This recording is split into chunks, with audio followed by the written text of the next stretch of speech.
दही को डालने से पहले आपने फेंट लेना है।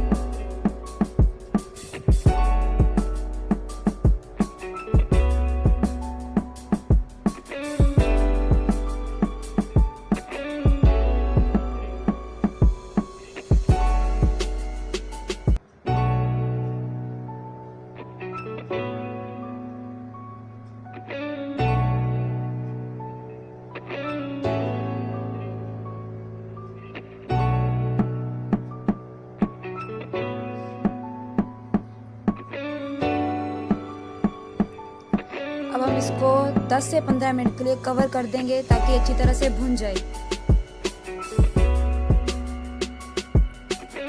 ये तकरीबन तैयार हो चुका है हमारा, लेकिन अभी फिर भी हम इसको 20 से 25 मिनट भूनेंगे तक, क्योंकि अभी थोड़ा सा बहुत पानी है इसमें,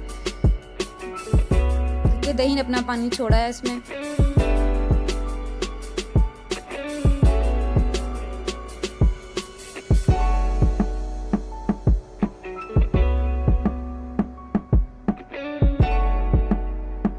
ये देखिए तैयार हो चुका हुआ है हमारा। अब इसमें शामिल करेंगे आधा चम्मच गरम मसाला। ये तैयार हो चुकी है हमारी कढ़ाई। अब हमें सर्विंग के साथ आते हैं। ये देखिए मैंने इसको गार्निश किया है अदरक के स्लाइसिस के साथ और हरी मिर्च के साथ, और इसको रोटी के साथ सर्व किया है। आप चाहें तो नान के साथ भी सर्व कर सकते हैं। अब टेस्ट करते हैं। उम्मीद करती हूँ कि आपको मेरी आज की रेसिपी पसंद आई होगी। अल्लाह हाफ़िज़।